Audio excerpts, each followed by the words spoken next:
आप सभी का सुपर कंसेप्ट क्लासेस में स्वागत है और आप लोगों के लिए आ चुका है सब्जेक्टिव क्वेश्चंस का महातांडव वीडियो। आप लोगों का पॉलिटिकल साइंस का जो सेकंड बुक है उसमें जितने भी चैप्टर्स है, हर एक चैप्टर्स में जो भी इंपॉर्टेंट जो भी सब्जेक्टिव क्वेश्चंस है यहाँ पर मैं आप लोगों को एक ही वीडियो में बताऊंगा। वीडियो का लेंथ बहुत ही बड़ा होने वाला है भाई, तो आप लोग वीडियो पर कंप्लीट बने रहिएगा। आप लोगों में से बहुत सारे बच्चे बोलेंगे सर आप अगर पहले सब्जेक्टिव करा देते तो हम लोग का तैयारी बहुत ही अच्छे तरीके से हो जाता। देखो भाई, मैंने भी सोचा था कि आप लोगों को अच्छे तरीके से पहले ही करा दूं, लेकिन बीच में मेरा तबियत खराब हो गया, बुखार हो गया था मेरा, और अभी भी बुखार है, लेकिन फिर भी मैं आप लोगों के लिए वीडियो बना रहा हूं। आप लोग समझ सकते हैं कि यहाँ पर मैं अभी जो 1.5 घंटा या फिर 1 घंटा 10-20 मिनट जितना भी होगा ये जो वीडियो बना रहा हूं ना, इसके लिए बहुत ज्यादा एनर्जी का जरूरत पड़ता है। और समझिए कि इस वीडियो को बनाते बनाते मैं आगे थक भी जाऊंगा, लेकिन आप लोग अच्छे तरीके से वीडियो को देख लीजिए। हम लोग यहाँ पर थोड़ा स्पीडली थोड़ा देखेंगे, ज्यादा डिस्क्राइब नहीं करेंगे, स्पीडली देखेंगे ताकि कम समय में हमारा हर एक चीज कंप्लीट हो जाए। और इससे पहले मैंने जो बुक 1 था उसका सारा का सारा वीडियो मैंने अपलोड कर दिया है। आप क्या करिए, एक एक करके हर एक वीडियो को देख लीजिए। ऑब्जेक्टिव भी मैंने फर्स्ट बुक का दे दिया है और बहुत ही जल्द आप लोगों को मैं सेकंड बुक का भी ऑब्जेक्टिव वाला वीडियो दे दूंगा। तो चलिए शुरू करते हैं और एक एक करके हर एक क्वेश्चन को देख लेते हैं। देखिए हमारे पास जो सबसे पहला क्वेश्चन है क्या है कि राष्ट्र निर्माण पर नेहरू के प्रस्ताव का वर्णन कीजिए। या फिर ये क्वेश्चन ऐसे पूछा जा सकता है कि स्वतंत्रता के बाद भारत के समक्ष राष्ट्र निर्माण की चुनौतियों पर एक निबंध लिखिए। देखिए भाई, जब हमारा देश भारत आजाद हो जाता है तो इसका जो निर्माण हुआ है, तो इसके निर्माण के लिए नेहरू ने क्या क्या प्रस्ताव रखा था, नेहरू के प्रस्ताव का यहाँ पर वर्णन करना है। तो चलो भाई देख लेते हैं यहाँ पर नेहरू का क्या प्रस्ताव था। तो यहाँ पर इसका आंसर हो जाएगा कि स्वतंत्रता के बाद भारत के सामने अनेक चुनौतियां थी। भारत के सामने ये सभी चुनौतियां मुंह फाड़े खड़ी थी, लेकिन पंडित जवाहरलाल नेहरू ने इन सभी समस्याओं का समाधान किया, इसलिए उन्हें राष्ट्र निर्माण का जनक भी कहा जाता है। उन्होंने राष्ट्र के निर्माण में अपना बहुमूल्य योगदान दिया, जिसके परिणाम स्वरूप राष्ट्र का निर्माण हुआ। देखो भाई, जब स्वतंत्र हमारा देश हो गया उसके बाद जब राष्ट्र निर्माण होना था तो उस टाइम बहुत ज्यादा प्रॉब्लम्स आ रहा था, सारा का सारा प्रॉब्लम्स मुंह फाड़े एकदम था। ठीक है, तो नेहरू ने बहुत ही स्ट्रगल किया, बहुत यहाँ पर जितना भी जो समस्या था उसका समाधान किया, इसलिए हम लोग नेहरू जी को राष्ट्र निर्माण का जनक भी बोलते हैं। उन्होंने राष्ट्र के निर्माण में अपना बहुमूल्य योगदान दिया, जिसके परिणाम स्वरूप राष्ट्र का निर्माण हुआ। राष्ट्र निर्माण में विदेश नीति के अंतर्गत नेहरू जी ने अपने प्रस्ताव पारित किए, जो इस प्रकार से है। देखिए, राष्ट्रहित का दिया, पंचशील का दिया, गुण निरपेक्षता का दिया, संयुक्त राष्ट्र को मजबूत करना, पड़ोसी देशों के साथ सहयोगपूर्ण और शत्रुतापूर्ण संबंध स्थापित करना, निःसशक्तिकरण में सहयोग करना, अंतर्राष्ट्रीय नई अर्थव्यवस्था के निर्माण में भूमिका अदा करना, रंग भेद की नीति का विरोध करना, धर्मनिरपेक्षता का विचार, परमाणु शक्ति का शांतिपूर्ण कार्य के लिए प्रयोग करना। नेहरू ने इसरो और आईआईटी जैसे कई संस्थानों की स्थापना करके भारत के वैज्ञानिक और इंजीनियरिंग स्वभाव की नींव रखी। तो ये सब यहाँ पर हो गया।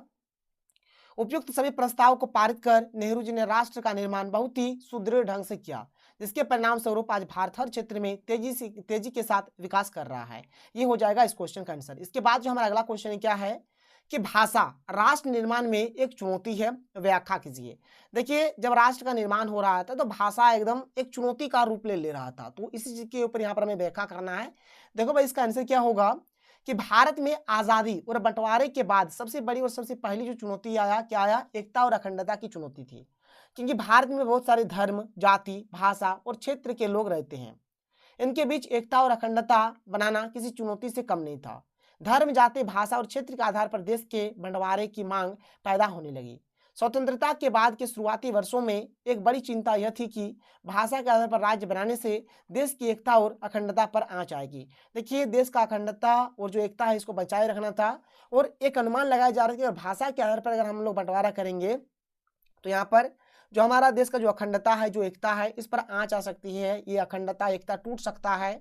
आशंका यह भी थी कि नई भाषाई राज्यों में अलगाववाद की भावना पनपेगी और नवनिर्मित भारत राष्ट्र पर दबाव बढ़ेगा।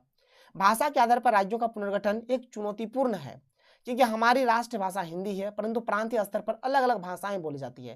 देखो, हिंदी तो हमारी राष्ट्रभाषा है, इसके लिए तो कोई दिक्कत नहीं, लेकिन अलग अलग जगह पर, अलग अलग प्रांत पर अलग अलग भाषाएं बोली जाती है। उदाहरण के लिए दक्षिण भारत के विभिन्न प्रांत में भिन्न भिन्न प्रांतीय भाषा बोली जाती है, वहाँ हमारी राष्ट्रभाषा हिंदी शांत पड़ जाती है। इसके अतिरिक्त पूर्वोत्तर भारत में भी विभिन्न प्रांतों में भी भिन्न भिन्न प्रांतीय भाषाएं बोली जाती है। भारत विविधताओं वाला देश है, जहाँ विभिन्न धर्म, जाति, समुदाय, वर्ग, भाषा है, वहाँ चुनौतियों भी अनेकों हैं। चुनौतियों जो है वहाँ पर क्या बहुत सारा है। भाषा वास्तव में हमारे देश के लिए एक चुनौती है, परंतु इसमें सामंजस्य बैठाना ही समझदारी है। राष्ट्र निर्माण के लिए एकता एवं अखंडता बना रहना चाहिए। इससे कभी कभी हिंदी भाषी बनाम गैर हिंदी भाषी का संकट उत्पन्न हो जाता है, जिसमें एकता सामाजिक अखंडता बिगड़ जाता है, साथ ही राष्ट्र में अशांति फैल जाती है। अतः यह कहा जा सकता है कि भाषा राष्ट्र निर्माण के लिए एक चुनौती है। भाई भाषा जो है राष्ट्र निर्माण के लिए क्या है, तो एक चुनौती है। इसके बाद जो अगला प्रश्न है क्या है कि भारत विभाजन के समय के हैदराबाद और मणिपुर की देशी रियासतों पर एक निबंध लिखिए। वेरी इंपॉर्टेंट क्वेश्चन है भाई, ये जो है ना एकदम वेरी वेरी इंपॉर्टेंट क्वेश्चन है, इसको आप लोग एकदम नोट करिए, अच्छी तरीके से देख लीजिए। हैदराबाद का विलय देखते हैं। देखिए यहाँ पर सबसे पहले हैदराबाद वाला देख लेते हैं, फिर हम लोग मणिपुर वाला भी देखेंगे। पहला कि हैदराबाद एक बड़ी रियासत थी जिससे कुछ हिस्से आज के महाराष्ट्र, कर्नाटक और आंध्र प्रदेश तक फैले थे। यहाँ का शासक निजाम कहलाता था। वह चाहता था कि हैदराबाद को आज़ाद रियासत का दर्जा दिया जाए। इसके लिए उसने एक वर्ष के लिए भारत सरकार से समझौता भी किया, किंतु इसी दौरान हैदराबाद के लोगों ने निजाम के विरुद्ध आंदोलन छेड़ दिया। तेलंगाना के किसान, हैदराबाद की महिलाएं, कम्युनिस्ट और हैदराबाद कांग्रेस सभी इसमें सम्मिलित थे। निजाम ने आंदोलन को दबाने के लिए अर्धसैनिक बल को रवाना किया, जिसे रजाकर कहा जाता था। इन रजाकरों ने गैर मुसलमानों पर अत्याचार किए। अंततः सितंबर 1948 में भारतीय सेना हैदराबाद पहुंची। कुछ दिनों के संघर्ष के बाद निजाम ने आत्मसमर्पण कर दिया और इसी के साथ हैदराबाद का भारत में विलय हो गया। शुरू में हैदराबाद भारत में नहीं मिला था, फिर बाद में मिल जाता है। आगे देखिए क्या है मणिपुर का विलय। मणिपुर का किस प्रकार से विलय हुआ था। आजादी के चंद रोज पहले मणिपुर के महाराजा बोधचंद्र सिंह ने भारत सरकार के साथ भारतीय संघ में अपनी रियासत के विलय के एक संमति पत्र पर हस्ताक्षर किए थे। इसकी एवज में उन्हें यह आश्वासन दिया गया था कि मणिपुर की आंतरिक स्वायत्तता बरकरार रहेगी। जनमत के दबाव में महाराजा ने 1948 के जून में चुनाव करवाया और इस चुनाव के फलस्वरूप नागपुर की रीवा में संवैधानिक राजतंत्र कायम हुआ। मणिपुर भारत का पहला भाग है जहां सार्वभौम वयस्क मताधिकार के, ठीक है, क्या है, सार्वभौम वयस्क मताधिकार के सैद्धांतिक को अपनाकर चुनाव हुए थे। ये इस चीज को लिखिए। मणिपुर की विधानसभा में विलय के सवाल पर गहरे मतभेद थे। मणिपुर की कांग्रेस चाहती थी कि इस रियासत को भारत में मिला दिया जाए, जबकि दूसरी राजनीतिक पार्टियां इसके खिलाफ थी। कुछ चाह रहा था कि इसको भारत के साथ मिला दो, कुछ चाह रहा था कि इसको भारत के साथ मत मिलाओ। मणिपुर की निर्वाचित विधानसभा से परामर्श किए बगैर भारत सरकार ने महाराजा पर दबाव डाला कि वो भारतीय संघ में शामिल होने के समझौते पर हस्ताक्षर कर दे। भारत सरकार को इसमें सफलता मिली। मणिपुर में इस कदम को लेकर लोगों में क्रोध और नाराजगी के भाव पैदा हुए। इसका असर आज तक देखा जा सकता है। सितंबर 1949 को मणिपुर के महाराजा ने मणिपुर के भारत में विलय के दस्तावेज पर हस्ताक्षर किए। वो जो इस प्रकार से मणिपुर का विलय हुआ था भारत में। अगला क्वेश्चन है कि आजादी के समय देशी रियासतों की क्या स्थिति थी। देशी रियासतों के भारत के साथ विलय में सरदार पटेल के योगदान का मूल्यांकन कीजिए। इसका आंसर होगा भारत की आजादी के समय तक बहुत सी देशी रियासतें थी जिनकी अपनी अपनी स्थिति थी और ये रियासतें अपने तरीके से शासन चलाती थी। ये रियासतें स्वतंत्र रूप से थी, जैसे हैदराबाद की रियासत, जूनागढ़ की रियासत, कश्मीर की रियासत तथा झांसी की रियासत इत्यादि प्रमुख रियासतें थी। देशी रियासत के भारत संघ के साथ विलय में सरदार वल्लभ भाई पटेल का महत्वपूर्ण योगदान था। देशी रियासतों का एकीकरण सरदार वल्लभ भाई पटेल, जिसे हम लोग लौह पुरुष के नाम से जानते हैं, ने किया। इस काम के लिए उन्होंने छोटी रियासतों को मिलाकर उनका एक संघ बनाया। कुछ बड़ी बड़ी रियासतों को राज्य के रूप में मान्यता दी। कुछ पिछड़े हुए तथा शासन व्यवस्था ठीक न होने वाले राज्यों को केंद्र की निगरानी में रखा। तो कुछ इस प्रकार से किया था। इसके बाद अगला जो प्रश्न है क्या कि राजतंत्र और गणतंत्र में क्या अंतर है। राजतंत्र और गणतंत्र शासन की दो भिन्न प्रणालियां हैं। राजतंत्र में राष्ट्र का प्रमुख किसी राजवंश का सदस्य होने के कारण सत्ता प्राप्त करता है। गणतंत्र में राष्ट्र के प्रमुख जनता को वोटों के आधार पर चुना जाता है तथा निश्चित समय के बाद उसे पूर्ण जनता का समर्थन प्राप्त करके ही पद प्राप्त हो सकता है। देखो भाई, राजतंत्र एक है, गणतंत्र है। राजतंत्र में क्या होता है, जिसमें राजा शासन करता है। गणतंत्र में क्या होता है, जो भी शासक होता है उसको जनता वोट के माध्यम से चुनते हैं। ठीक है, वोट हुआ, जैसे जो भी बनेगा, जैसे सीएम पीएम जो भी बनता है वोट से बनता है। वोट होने के बाद वो अपना जो भी काम काज संभालता है, फिर जितना समय के लिए बनता है उतना समय के बाद पुनः फिर से वहां पर मतदान होता है। इसके बाद अगला प्रश्न क्या है कि सामाजिक और आर्थिक न्याय का क्या अर्थ है। तो देखो भाई, आर्थिक न्याय क्या है, प्रत्येक समाज और राज्य में आर्थिक संसाधनों और धन संपदा का न्यायपूर्ण वितरण ही आर्थिक न्याय है। इसको आर्थिक न्याय बोलते हैं।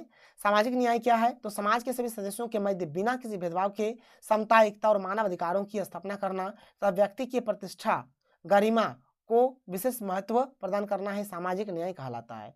इसके बाद अगला प्रश्न कि भारत के विभाजन के 2 परिणाम लिखिए। भारत का जो विभाजन हुआ था क्यों हुआ था, या फिर 1947 में भारत के विभाजन की इन्हीं 4 परिणामों को उजागर कीजिए। देखो भाई, एक करके बात करते हैं। सबसे पहला क्या कि भारत के विभाजन के परिणाम स्वरूप अल्पसंख्यकों को अपने स्थानों का त्याग करना पड़ा।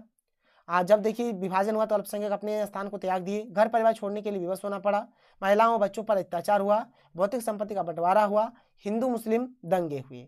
देखिए हमारे पास जो सबसे पहला क्वेश्चन है क्या कि भारत के 8 वर्तमान राष्ट्रीय दलों के नाम बताएं। तो चलो भाई देख लेते हैं यहाँ पर क्या क्या इसका आंसर होगा। एक तो हो गया भारतीय Janata party, Bharatiya communist party, Bharatiya communist party Marxwadi जो हो गया, Bharat Rashtra Congress, Rashtravadi Congress party, national peoples party, Akhil Bharatiya Trinamool Congress और बहुजन समाज पार्टी। इस प्रकार से लिखिएगा।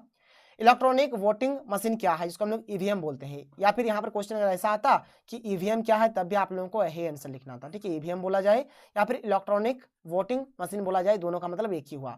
देखो भाई इसका आंसर क्या होगा, इलेक्ट्रॉनिक वोटिंग मशीन यानी कि ईवीएम गुप्त मतदान के लिए अपनाई गई एक प्रक्रिया है। इस मशीन में सभी उम्मीदवारों के चुनाव चिन्ह दिए रहते हैं। हर चुनाव चिन्ह के सामने एक बटन रहता है। जो मतदाता जिस उम्मीदवार को वोट देना चाहता है उसी के सामने वाला बटन दबाता है, सामने लाल बत्ती जलती है और वोट पड़ जाता है। इसे कोई देख नहीं सकता। यह गुप्त मतदान की सर्वोत्तम प्रक्रिया है। देखो भाई क्या होता है, जैसे मान के चलो भाई बीजेपी का अगर बात करें तो बीजेपी का चुनाव चिन्ह क्या होता है, कमल फूल छाप होता है। तो यहाँ पर एक तो क्या रहेगा, इस प्रकार से एक तो कमल फूल छाप रहेगा, एक कमल फूल छाप रहेगा। ठीक है, और यहाँ पर क्या रहेगा, एक तो बटन दिया रहेगा। फिर कांग्रेस का बात करेंगे तो कांग्रेस का हाथ छाप होता है, इसका इस प्रकार से एक तो हाथ छाप रहेगा और यहाँ पर एक तो बटन रहेगा। तो जिसको भी आपको वोट देना है बस बटन दबाइए, फिर लाल बत्ती जलेगा और यहाँ पर वोटिंग हो जाता है। तो इसी को हम लोग बोलेंगे ईवीएम मशीन। कोई दिक्कत नहीं है, नोट कर लीजिए। आगे बढ़ते हैं, आगे चलिए। आगे देखिए यहाँ पर समाजवादी दल के बारे में जान लेते हैं। तो भारत में समाजवादी पार्टी बोली या फिर दल बोली बातें की हुआ। तो भारत में समाजवादी पार्टी की सर्वप्रथम स्थापना 1934 में कांग्रेस के अंदर हुई थी। देखो भाई कांग्रेस के अंतर्गत ही ये भी पार्टी आता था। उस समय इसका नाम कांग्रेस समाजवादी पार्टी था। 1948 में कांग्रेस की सदस्यता के नियमों में परिवर्तन किया गया तथा यह निर्धारित किया गया कि कोई भी एक साथ 2 पार्टियों का सदस्य नहीं हो सकता। जयप्रकाश नारायण तथा समाजवादियों को कांग्रेस छोड़नी पड़ी तथा 1948 में पृथक समाजवादी पार्टी की स्थापना की गई। समाजवादियों की विचारधारा लोकतांत्रिक समाजवाद पर आधारित थी। उन्होंने अपनी विचारधारा को एक तरफ कांग्रेस से तथा दूसरी तरफ साम्यवादियों से अलग रूप में प्रस्तुत किया। मतलब दोनों तरफ से अलग टाइप में वो प्रस्तुत किया। उनकी विचारधारा साम्यवादियों से भी भिन्न थी क्योंकि उसमें सामाजिक बदलाव के लिए, हिंसा और उग्र आंदोलन के लिए कोई स्थान नहीं था। ये हो जाएगा इसका आंसर। अगला प्रश्न, कांग्रेस के प्रभुत्व से आप क्या समझते हैं। स्वतंत्रता के उपरांत कांग्रेस अकेली सत्ता में रही। सन 1952 के प्रथम आम चुनावों में कांग्रेस ने आश्चर्यजनक बहुमत प्राप्त किया। इसके बाद 1957 के द्वितीय आम चुनावों तथा 1962 के तृतीय आम चुनावों में भी यही स्थिति बनी रही। अन्य राजनीतिक दल इतने कमजोर थे कि वे कांग्रेस के साथ सत्ता संघर्ष नहीं कर सकते। और अभी के टाइम की अगर बात करा जाए भाई, कांग्रेस एकदम इतना गया गुजरा हो गया ना कि वो कहीं से जीत ही नहीं पा रहा है। और एक चीज याद रखिएगा, जो पहला आम चुनाव हुआ था 1952 को हुआ था, ये आपके ऑब्जेक्टिव में पूछा जा सकता है। और देखिए 5 साल बाद होता है। तो पहला हो गया 1952 में, फिर 5 साल बाद 1957 में होगा, फिर 5 साल बाद यानी कि 1962 में होगा। तो इस प्रकार से हमारा भाई चुनाव हो रहा था। ये पहला, ये दूसरा, ये तीसरा। वेरी इंपॉर्टेंट है, नोट करिए, ये ऑब्जेक्टिव में भी आप लोगों का पूछा जाएगा।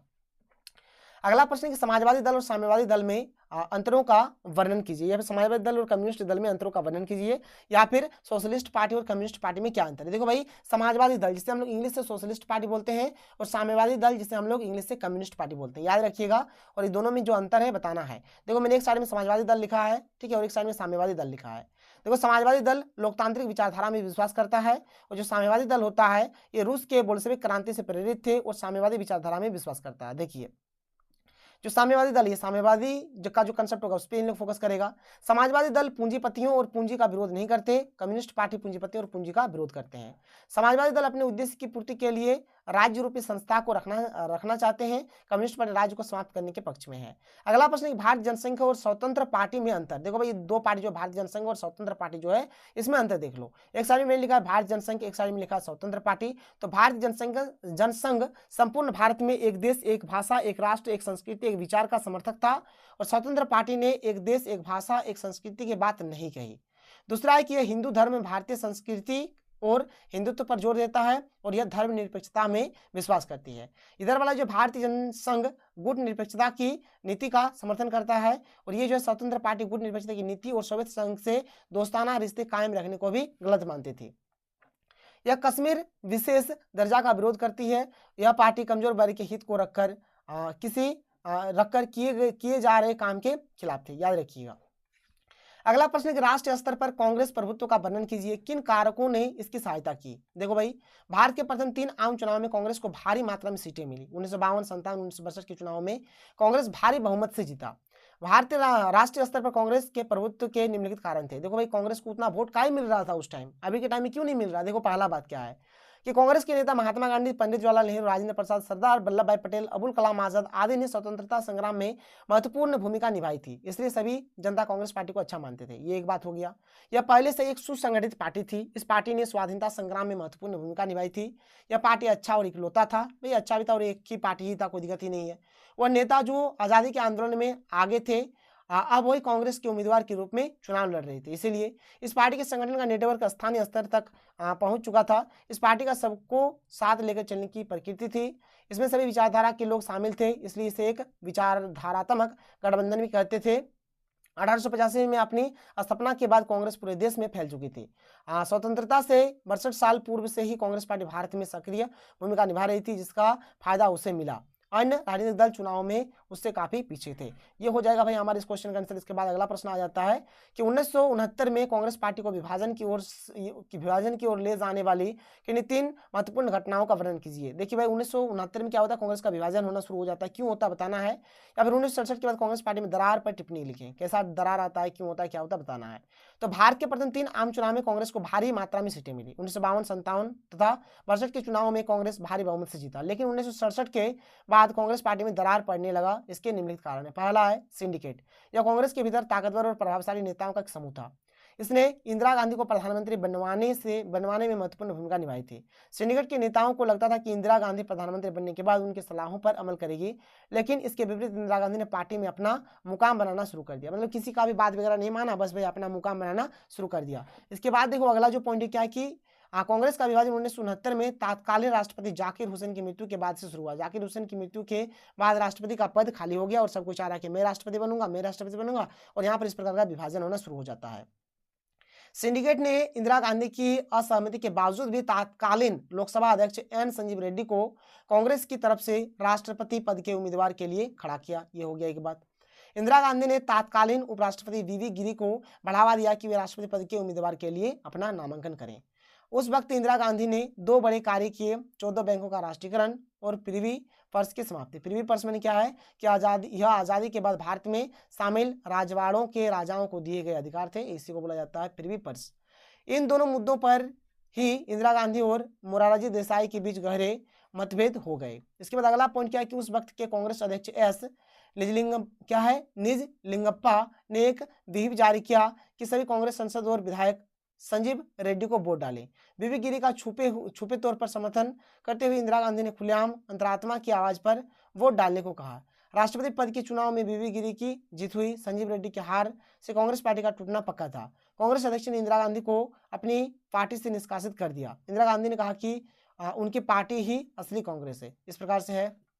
तो देखिए अगला पॉइंट क्या है कि 1969 तक सिंडिकेट की अगुवाई वाली पार्टी को कांग्रेस, ठीक है, कांग्रेस उसको ऑर्गेनाइजेशन, और इंदिरा गांधी की अगुवाई वाली पार्टी को कांग्रेस क्या है, रिक्विजिनिस्ट कहा जाने लगा। सिंडिकेट को पुरानी कांग्रेस और इंदिरा गांधी वाली कांग्रेस को नई कांग्रेस कहा जाने लगा। तो कुछ इस प्रकार से हुआ था, ठीक है, इस प्रकार से दरार उसमें पड़ा था। आगे चलिए अगला क्वेश्चन, गठबंधन राजनीति की कमियों का वर्णन कीजिए। देखिए भाई पहले बात करते हैं गठबंधन सरकार क्या है।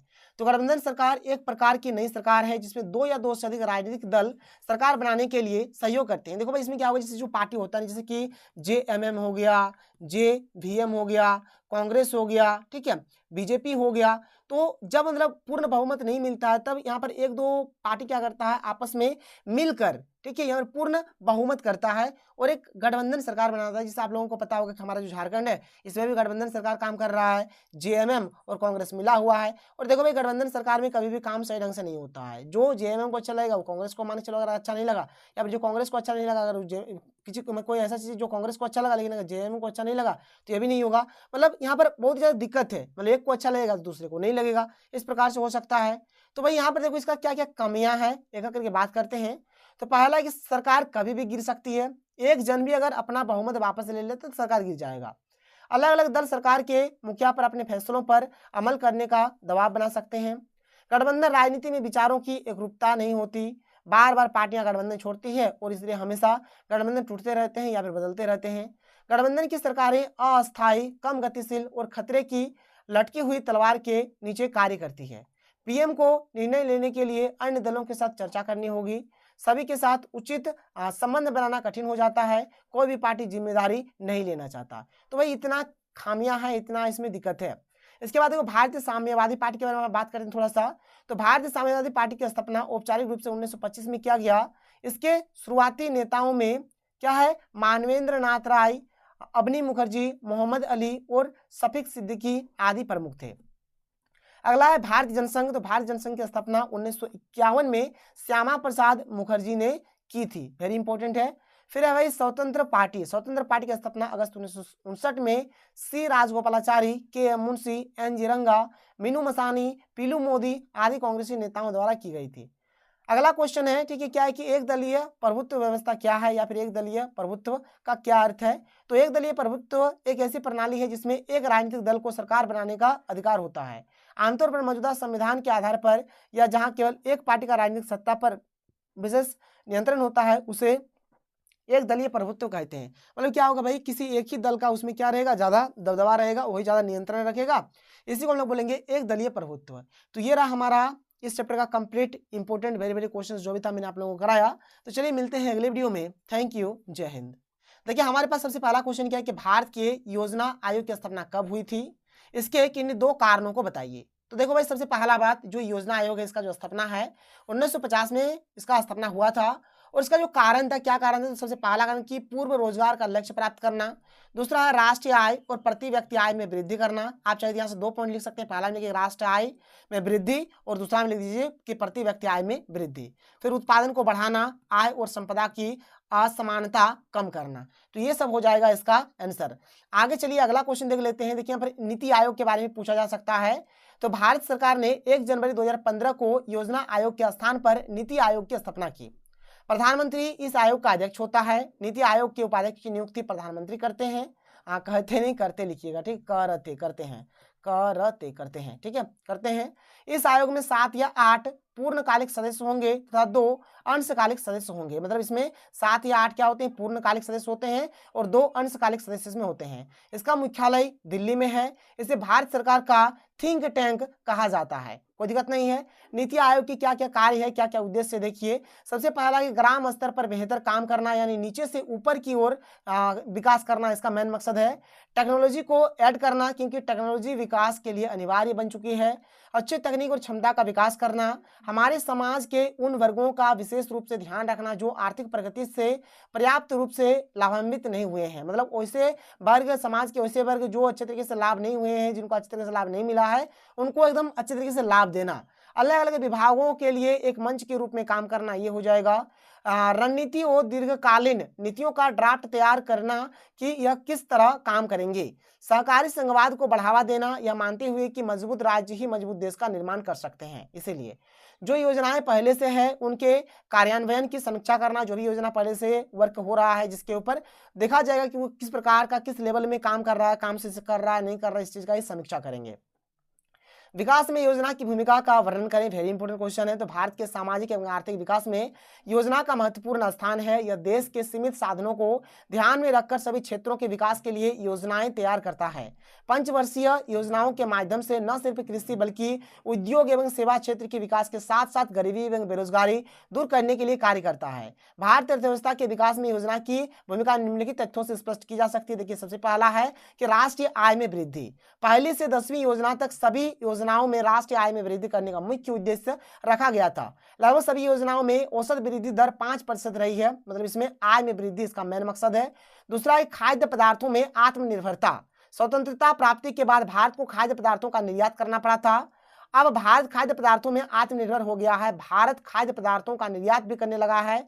ऐसा पहली, दूसरी और तीसरी योजना में कृषि उत्पादन पर अधिक बल देने के कारण ही हुआ है। जब पहला, दूसरा, तीसरा जो हमारा योजना आया था उसमें कृषि के ऊपर ज्यादा फोकस किया और इसी के कारण ये चीज हुआ।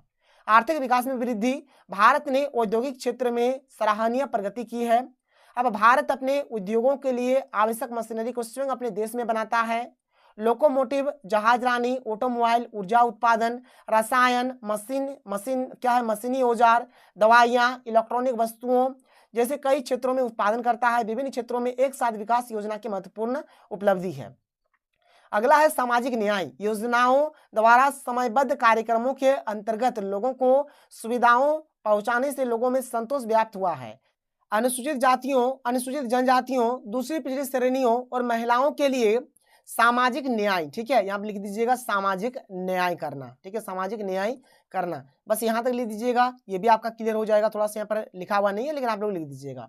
इसके बाद हम लोग आगे बढ़ते हैं। आगे देखिए जो हमारे पास जो अगला जो यहाँ पर क्वेश्चन है क्या है कि भारत में नियोजन के उद्देश्य का वर्णन कीजिए। देखो भाई यहाँ पर जो नीति आयोग है उसका जो कार्य है, उसका जो उद्देश्य है, बस उस चीज को आप लोग लिख दीजिए, आपका यहाँ पर काम बन जाएगा। तो भारत में नियोजन का मुख्य उद्देश्य क्या है? अभी मैंने आप लोगों को बताया कि कृषि की दर को बढ़ाना, कृषि और उद्योग का आधुनिकीकरण हो जाएगा, आत्मनिर्भर और सामाजिक न्याय है, उद्योग के आयात एवं निर्यात की आवश्यकताओं को पूरा करना, कृषि उत्पादन को बढ़ाना, देश की श्रम शक्ति का अधिकतम प्रयोग करना, किसी भी देश की अर्थव्यवस्था के संतुलन विकास के लिए नियोजन का बहुत महत्व है। देखो भाई यहाँ पर ये जो है ना, आप चाहो तो यहाँ पर भारत में नियोजन के उद्देश्य में भी इसको लिख सकते हो, और जो आपका नीति आयोग की जो कार्य या फिर जो उद्देश्य है उसमें भी आप लोग ये सब चीज को लिख सकते हो, कोई दिक्कत नहीं है। इसके बाद थोड़ा आगे चलते हैं, अगला प्रश्न देख लेते हैं कि भारत की मिश्रित अर्थव्यवस्था के मॉडल के प्रमुख परिणामों का आलोचनात्मक परीक्षण कीजिए, या फिर मिश्रित अर्थव्यवस्था के भारतीय मॉडल के मुख्य परिणामों का मूल्यांकन कीजिए, या फिर मिश्रित अर्थव्यवस्था क्या है भारत के संदर्भ में वर्णन कीजिए, या फिर मिश्रित अर्थव्यवस्था से आप क्या समझते हैं, भारत में मिश्रित अर्थव्यवस्था को क्यों अपनाया गया है। भाई देखो मिश्रित अर्थव्यवस्था से रिलेटेड जो भी क्वेश्चन आए ना, आपको है आंसर चिपका देना है, ठीक है। मिश्रित अर्थव्यवस्था एक ऐसी प्रणाली है जिसमें निजी और सार्वजनिक क्षेत्र दोनों का समान अस्तित्व होता है। यह निजी उपकरण तथा निजी लाभों का समर्थन करती है, परंतु साथ ही साथ संपूर्ण समाज के हितों की रक्षा के लिए सरकार के अस्तित्व को भी महत्वपूर्ण मानती है। भारत में मिश्रित अर्थव्यवस्था को अपनाने के कारण देख लो, भारत में जो है ना मिश्रित अर्थव्यवस्था क्यों अपनाया गया था। तो भारत कृषि प्रधान देश है तथा भारतीय अर्थव्यवस्था में कृषि उत्पादों का प्रमुख योगदान होता है। कृषि पूर्ण रूप से निजी क्षेत्र के अंतर्गत ही आता है, ऐसे में कृषि पर सरकारी नियंत्रण लगाने से विपरीत परिणाम होता। कृषि को बढ़ावा देने के लिए सरकार को निजी क्षेत्र को प्रोत्साहन तथा मिश्रित अर्थव्यवस्था को अपनाना ही पड़ा। देखो भाई ये जो कृषि है ये निजी क्षेत्र के अंतर्गत आता है, और जो हमारा जो मिश्रित अर्थव्यवस्था होता है वो भी हमारा निजी क्षेत्र के अंतर्गत आता है, इसलिए यहाँ पर भारत ने मिश्रित अर्थव्यवस्था को अपनाया है। प्रारंभ में अर्थशास्त्रियों ने विकास के लिए राज्य की भूमिका पर जोर दिया था, परंतु प्राप्त परिणामों के आधार पर शीघ्र ही इस तरह को मान लिया गया कि अर्थव्यवस्था में राज्य को प्राथमिकता देने से विशेषज्ञों ने गलती की है और निजी क्षेत्रों को प्राथमिकता देने से देश कहीं अधिक तेजी से विकास करता है।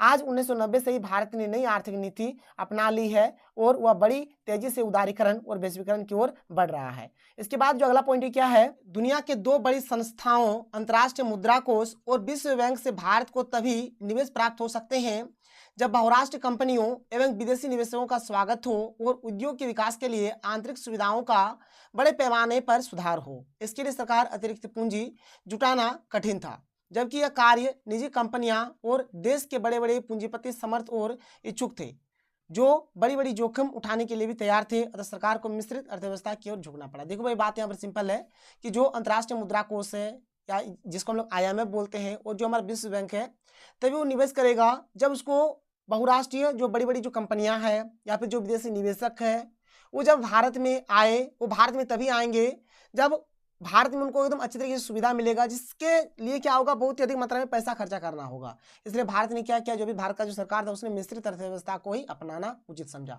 इसके बाद अगला पॉइंट है कि विशेषज्ञों द्वारा यह तर्क दिया गया कि अंतर्राष्ट्रीय स्तर की प्रतियोगिता में भारत तभी ठहर सकता है जब निजी क्षेत्र को पर्याप्त आवश्यक छूट दी जाए। मतलब देखिए एक्चुअल में तभी विकास होगा जब निजी क्षेत्र को अधिकतर छूट दिया जाए। अगला प्रश्न वेरी इंपॉर्टेंट, हरित क्रांति का अर्थ समझाते हुए परिणामों का वर्णन कीजिए, या फिर हरित क्रांति पर संक्षिप्त टिप्पणी लिखिए।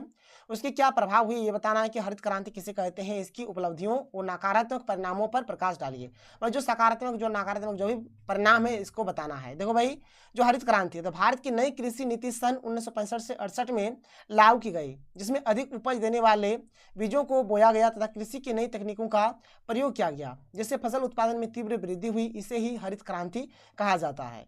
हरित क्रांति के पहले सकारात्मक परिणाम देख लेते हैं। देखो पहला पॉइंट है कि हरित क्रांति से किसान अधिक गेहूं तथा चावल उत्पन्न करने में समर्थ हुए। किसानों के पास अब बाजार में बेचने के लिए काफी अनाज उपलब्ध हो गए, साथ ही किसानों के जीवन स्तर में सुधार हुआ। ये एक बात हो गया।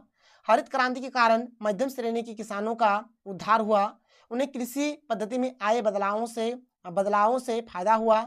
देश के अनेक हिस्सों में ये प्रभावकारी बनकर उभरे। खाद्यान्नों के उत्पादन एवं उत्पादकता में भारी वृद्धि हुई। खाद्यान्नों का आयात समाप्त हुआ। क्या सर्वाधिक लाभ गेहूं की फसल में हुआ, गेहूं के उत्पादन में 6 गुना वृद्धि हुई। खाद्य सुरक्षा की अवधारणा को बल मिला, राष्ट्रीय आय में वृद्धि हुई। हरित क्रांति का सर्वाधिक प्रभाव पंजाब एवं हरियाणा राज्यों में हुआ। इसका जो नकारात्मक परिणाम हुआ देखो क्या है, पहला पॉइंट, हरित क्रांति से धनी किसानों और बड़े भूस्वामियों को सबसे ज्यादा लाभ हुआ। इस क्रांति का सबसे बुरा परिणाम गरीब किसानों पर पड़ा। ठीक है, मतलब गरीब और अधिक गरीब हो गए और अमीर और अधिक अमीर हो गए। इससे समाज के विभिन्न वर्गों और देश के अलग अलग इलाकों के बीच ध्रुवीकरण तेज हुआ। पंजाब, हरियाणा और पश्चिमी उत्तर प्रदेश जैसे इलाके कृषि के लिहाज से समृद्ध हो गए, जबकि बाकी इलाके खेती के मामले में पिछड़े रहे। इसका प्रभाव सिर्फ गेहूं जैसी फसलों पर ही हुआ, अन्य फसलों पर इसका प्रभाव नहीं पड़ा। रासायनिक उर्वरकों एवं कीटनाशकों के अधिक प्रयोग, पर्यावरणीय समस्याएं भी उत्पन्न हो गई। अगला प्रश्न कि पंचवर्षीय योजना के मुख्य उद्देश्यों को स्पष्ट करें। वेरी इंपॉर्टेंट क्वेश्चन है। देखो भाई, पंचवर्षीय योजना के क्या क्या उद्देश्य है। पंचवर्षीय योजना की शुरुआत 1951 से हुई। देखो सबसे पहले हम लोग थोड़ा सा इंट्रोडक्शन देख लेते हैं कि पंचवर्षीय योजना जो इसका शुरुआत 1951 में हुआ था, तब से अभी तक 12 पंचवर्षीय योजनाएं हो चुकी है। इसका जो उद्देश्य या इसका जो विशेषता है देख लेते हैं। पहला है कि पंचवर्षीय योजना का उद्देश्य सकल घरेलू उत्पाद में वृद्धि से है, मतलब ये जीडीपी को बढ़ाना चाहता है। उत्पादन में नई तकनीकी का प्रयोग करना चाहता है। उन वस्तुओं के आयात से बचना है जिनका उत्पाद देश के अंदर किया जा सकता है। अधिक तेजी से पोषणीय विकास करना चाहता है। समाजवादी समाज की स्थापना करना था। अर्थव्यवस्था को आत्मनिर्भर बनाना, गरीबी का अंत और आत्मनिर्भर बनाना, उत्पादन में वृद्धि और रोजगार के अधिक अवसर उपलब्ध कराना, न्यायपूर्ण वितरण और समानता के साथ विकास को दिया गया। ठीक है, न्यायपूर्ण वितरण और समानता के साथ विकास को यहाँ पर ज्यादा महत्व दिया गया। यहाँ पर महत्व आप लोग लिख सकते हैं, को महत्व दिया गया, इसे आप लोग लिख सकते हैं। ये हो गया। इसके बाद जो अगला प्रश्न है क्या है कि क्या है प्रथम पंचवर्षीय योजना से दूसरी पंचवर्षीय योजना अधिक सफल थी, व्याख्या करें। देखो इसका उत्तर होगा कि पहली पंचवर्षीय योजना में देश में लोगों को गरीबी के जाल से निकालने की योजना थी और इस योजना में ज्यादा जोर कृषि क्षेत्र पर दिया गया। इसी योजना के अंतर्गत बांध और सिंचाई के क्षेत्र में निवेश किया गया। विभाजन के कारण कृषि क्षेत्र को गहरी मार लगी थी और इस क्षेत्र पर तुरंत ध्यान देना जरूरी था। भागड़ा नांगल विशाल परियोजनाओं के लिए बड़ी धनराशि आवंटित की गई। इस योजना में भूमि सुधार पर जोर दिया गया और उसे देश के विकास की बुनियादी चीज माना गया। ये हो जाएगा। दूसरी पंचवर्षीय योजना पहली पंचवर्षीय योजना से निम्न अर्थों में अलग थी। दूसरी पंचवर्षीय योजना में भारी उद्योगों के विकास पर जोर दिया गया। पहली योजना का मूल मंत्र था धीरज, लेकिन दूसरी योजना की कोशिश तेज गति से संरचनात्मक बदलाव करने की थी। देखो ये पहला का मतलब था कि धीरज रखेंगे और अच्छे तरीके से धीरे धीरे हम लोग करेंगे काम, बट दूसरे का प्लान ऐसा नहीं था, बल्कि तेजी से यहाँ पर हम लोग विकास करेंगे। इसके लिए हर संभव दिशा में बदलाव की बात तय की गई थी। सरकार ने देशी उद्योगों को संरक्षण देने के लिए आयात पर भारी शुल्क लगाया। संरक्षण की इस नीति से निजी और सार्वजनिक क्षेत्र के उद्योगों को आगे बढ़ने में मदद मिली। इसके बाद अगला क्वेश्चन है बॉम्बे प्लान किसे कहा जाता था। तो 1938 में कांग्रेस के अध्यक्ष सुभाष चंद्र बोस ने जवाहरलाल नेहरू की अध्यक्षता में राष्ट्र नियोजन कमेटी का गठन किया। तब बम्बई के कुछ बड़े उद्योगपतियों ने 1944 में अपनी योजना तैयार की। इसमें कहा गया कि भारत सरकार औद्योगिक तथा अन्य आर्थिक क्षेत्रों का विकास करे। यही था Bombay plan. Milkman of India किसे कहते हैं। तो डॉक्टर वर्गीज कुरियन को मिल्कमैन ऑफ इंडिया कहते हैं। नरेंद्र मोदी सरकार ने 2014 में किस आयोग का उन्मूलन किया और उसके स्थान पर किस आयोग का गठन किया। तो योजना आयोग के स्थान पर नीति आयोग का गठन किया, याद रखिएगा। योजना आयोग का किस वर्ष उन्मूलन कर दिया गया, उसके स्थान पर इसके स्थान पर किस आयोग, यहाँ पर किस आयोग लिख दीजिएगा। ठीक है, यहाँ पर किस आयोग लिख दीजिएगा, किस आयोग का गठन किया गया। या फिर अथवा योजना आयोग का परिवर्तित नाम क्या है। देखो भाई, सन 2014 में श्री नरेंद्र मोदी ने योजना आयोग का उन्मूलन कर दिया था। इसके स्थान पर 1 जनवरी 2015 को नीति आयोग का गठन कर दिया। देखो जो योजना आयोग है ना, इसी का नाम आगे बदलकर नीति आयोग कर दिया गया। अगला प्रश्न है कि श्वेत क्रांति से क्या तात्पर्य है। अगर श्वेत क्रांति क्या है, उस व्यक्ति का नाम बताइए जिसने यह शुरू की। देखो भाई, श्वेत क्रांति क्या है। तो दूध क्रांति या फिर ऑपरेशन फ्लड भारत की योजना है जिससे कि भारत में दूध की कमी को दूर किया जा सके। इसे श्वेत क्रांति भी कहते हैं। 13 जनवरी 1970 को इसकी शुरुआत हुई। आप इसको ऐसे भी बोल सकते हैं, श्वेत क्रांति से तात्पर्य देश में दूध उत्पादन में तीव्र वृद्धि के लिए क्या किए गए सुनियोजित प्रयासों से है। मतलब श्वेत क्रांति में मतलब दूध का उत्पादन किस प्रकार से तेजी से बढ़े, इसको लेकर ये किया गया था। श्वेत क्रांति का ही परिणाम है कि आज भारत विश्व में सबसे बड़ा दुग्ध उत्पादक देश बन चुका है। श्वेत क्रांति के अंतर्गत सहकारी संगठनों का निर्माण, अच्छी नस्ल के पशुओं की व्यवस्था तथा वैज्ञानिक तकनीकों का प्रयोग करके दूध उत्पादन में वृद्धि हासिल की गई। डॉक्टर वर्गीज कुरियन ने यह क्रांति शुरू की थी। अगला प्रश्न है कि साम्यवादी अर्थव्यवस्था और पूंजीवादी अर्थव्यवस्था में अंतर स्पष्ट करें। देखो भाई, साम्यवादी अर्थव्यवस्था, इसमें राज्य की भूमिका सर्वाधिक महत्वपूर्ण होती है। साम्यवादी अर्थव्यवस्था का संचालन समाज के हित में होता है। पूंजीवादी अर्थव्यवस्था, इसमें राज्य की भूमिका सीमित होती है। पूंजीवादी अर्थव्यवस्था में उत्पादन के साधनों पर निजी स्वामित्व स्वीकार किया जाता है। देखिए हमारे पास अगला चैप्टर क्या है, भारत के विदेश संबंध। और इसका जो पहला क्वेश्चन क्या है कि नेहरू की विदेश नीति का विवेचन कीजिए या फिर भारत की विदेश नीति का वर्णन कीजिए। देखिए सबसे पहले बात करते हैं विदेश नीति मतलब क्या होता है। तो विदेश नीति एक निरंतर चलने वाली प्रक्रिया, मतलब हमेशा चलते रहता है। प्रत्येक देश की सरकार अपने राष्ट्र हितों को ध्यान में रखते हुए अन्य राज्यों से संबंध स्थापित करने के लिए कुछ निश्चित उद्देश्य के आधार पर जो नीति निर्धारित करता है वह उस देश की विदेश नीति कहलाती है। देखो भाई, हमारा देश जैसे भारत हो गया, किसी दूसरे देश के साथ संबंध स्थापित करने के लिए कुछ उद्देश्य को लेकर एक नीति बनाते हैं, इसी को विदेश नीति बोला जाता है। ठीक है, भारत की विदेश नीति क्या है। देखिए पहला पॉइंट है कि भारत की विदेश नीति का निर्माण का श्रेय पंडित जवाहरलाल नेहरू को जाता है, क्योंकि पंडित जवाहरलाल नेहरू ने केवल भारत के प्रथम प्रधानमंत्री ही नहीं थे बल्कि भारत के प्रथम विदेश मंत्री भी थे। भारत की विदेश नीति समानता, स्वतंत्रता एवं बंधुत्व के लोकतांत्रिक सिद्धांतों पर आधारित है। भारत की विदेश नीति की जो विशेषता है या फिर जो उद्देश्य है क्या क्या है देख लीजिए। पहला कि विभिन्न देशों के बीच शांति और मित्रता को बढ़ावा देना, मतलब जैसे भारत जो है ना वो दूसरे देशों के साथ क्या करेंगे, शांति मतलब बना के रखेंगे, मित्रता को बढ़ावा देंगे। पंचशील एवं गुटनिरपेक्ष सिद्धांतों को प्रोत्साहित करना, क्या है, शस्त्रीकरण का विरोध करना एवं निःशक्तिकरण अभियान का समर्थन करना, जाति धर्म लिंग जाति धर्म रंग नस्ल इत्यादि पर आधारित भेदभाव एवं असमानताओं का विरोध करना, मतलब किसी भी प्रकार का कोई भेदभाव वगैरह नहीं करेगा, असमानता का विरोध करेगा। राष्ट्रों के बीच के विवादों को शांतिपूर्ण ढंग से सुलझाना, विश्व के सर्वाधिक शक्तिशाली देशों द्वारा हस्तक्षेप का विरोध करना, मानवाधिकारों का सम्मान करना, सामाजिक आर्थिक विकास एवं राजनीतिक स्थिरता जैसे राष्ट्रीय हितों को प्रोत्साहित करना, राष्ट्रीय सुरक्षा की रक्षा करना, ये सब हो जाएगा। इसके बाद अगला जो है क्या है कि विदेश नीति के 4 अनिवार्य कारक बताइए। तो किसी भी राष्ट्र की विदेश नीति निश्चित करने के लिए निम्नलिखित 4 कारक अनिवार्य माने जाते हैं। पहला राष्ट्र हित, दूसरा है राज्य की राजनीतिक स्थिति, तीसरा है पड़ोसी देशों से संबंध, चौथा है अंतर्राष्ट्रीय राजनीतिक वातावरण। और ये वाला जो प्रश्न है भाई वेरी इंपॉर्टेंट कि पंचशील के सूत्र बताइए या फिर पंचशील पर एक संक्षिप्त टिप्पणी लिखिए, पंचशील के बिंदु बताइए, पंचशील पर एक संक्षिप्त लेख लिखिए या फिर पंचशील क्या है। मतलब ये जो पंचशील वाला कोई भी प्रश्न आए ना तो यही वाला आप लोगों को चिपका देना है, वेरी इंपॉर्टेंट है। तो चलिए देख लेते हैं यहाँ पर ये जो पंचशील वाला है क्या है। पंचशील देखिए, अप्रैल 1954 में चीन के प्रधानमंत्री चाउ एन लाई भारत आए। तब भारत के प्रधानमंत्री पंडित जवाहरलाल नेहरू एवं चीन के प्रधानमंत्री चाउ एन लाई के मध्य मित्रता और व्यापार की संधि हुई, जिसकी प्रस्तावना में 5 बिंदु रखे गए। इन्हीं को पंचशील कहा गया है, जो निम्न प्रकार से है। 5 बिंदु क्या क्या है। पहला है कि एक दूसरे की क्षेत्रीय अखंडता एवं संप्रभुता का पारस्परिक सम्मान करना, किसी पर आक्रमण न करना, दूसरे के घरेलू मामलों में हस्तक्षेप न करना, समानता और परस्पर लाभ तथा शांतिपूर्ण सह अस्तित्व। तो इस प्रकार से 5 बिंदु पर बातचीत हुआ था।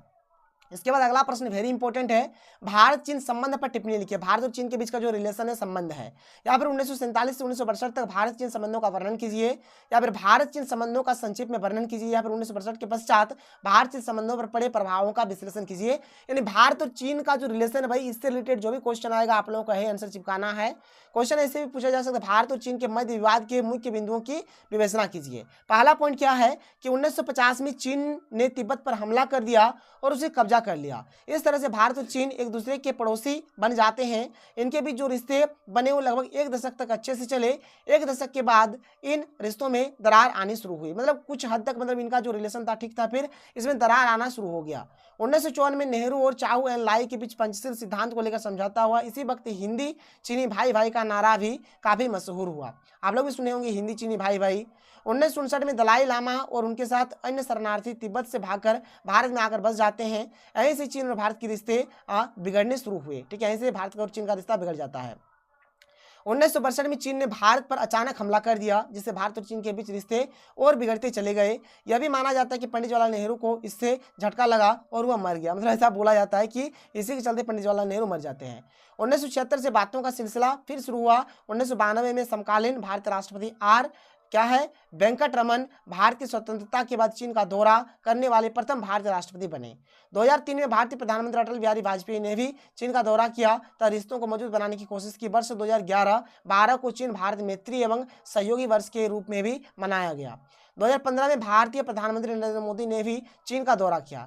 2018 में चीन के राष्ट्रपति तथा भारतीय प्रधानमंत्री के बीच वुहान में भारत चीन औपचारिक शिखर सम्मेलन आयोजित किया गया तथा 2019 में इसी का दूसरा सम्मेलन चेन्नई में आयोजित किया गया। भारत का चीन से व्यापार आयात और निर्यात जो है 1999 से 2000 में 1825 मिलियन डॉलर था, जो 2002 से 3 मिलियन डॉलर तक पहुंच गया। ठीक है, तो इस प्रकार से इन लोगों का जो व्यापार है, यहाँ पर आप इतना अगर ये सब डाटा नहीं लिखिएगा ना तो सीधे लिख सकते हैं भारत का चीन से व्यापार जो है ना, तो व्यापार में जो होता है आयात निर्यात में जो होता है तो इसमें भी वृद्धि हो जाता है। इस प्रकार से भी आप इस चीज को लिख सकते हैं।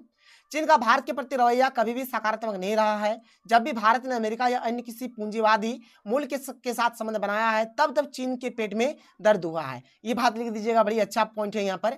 चीन एशिया में भारत को ही अपना प्रतिद्वंदी मानता है। वह पाकिस्तान के साथ अब आर्थिक और सैन्य समझौते करने के साथ अन्य एशियाई देशों के साथ मिलकर भारत विरोधी कार्य कर रहा है। मतलब देखिए, चीन जो है ना पाकिस्तान को भी सपोर्ट करता है। पाकिस्तान में पल रहे आतंकवादी को आर्थिक सहायता देकर जम्मू कश्मीर में अशांति का माहौल तैयार करने तथा पाकिस्तान को बार बार भारत के साथ सीमा पर गोलीबारी के लिए उकसाने का कार्य चीन हमेशा से करता आ रहा है। संयुक्त राष्ट्र संघ में भारत के सुरक्षा परिषद में स्थायी सदस्य के दावे को हर बार चीन ने पाकिस्तान के कहने पर वीटो का उपयोग कर इसे रोका है। देखिए भाई, चीन के चलते भारत को वीटो पावर नहीं मिल रहा है, लेकिन अगर भारत को कभी अगर सुरक्षा परिषद में जो स्थायी सदस्य होता है अगर वहां पर मतलब सुरक्षा परिषद में स्थायी सदस्य मिल जाता है, अगर वीटो पावर मिल जाता है तब तो भारत के लिए बल्ले बल्ले, लेकिन अभी तक नहीं मिला है। कोरोना काल और उसके बाद के विश्व में भारत और चीन के रिश्तों के बीच काफी तनातनी रही है। इसके बाद अगला प्रश्न है कि परमाणु अप्रसार संधि जिसको हम एनपीटी बोलते हैं पर भारत ने हस्ताक्षर क्यों नहीं किए, क्यों नहीं किया था, इस बात का यहाँ पर आपको आंसर देना है। तो 1968 में संयुक्त राज्य अमेरिका तथा सोवियत संघ के बीच यह संधि हुई थी, जिसे 1970 में संयुक्त राष्ट्र संघ की महासभा ने अपना लिया।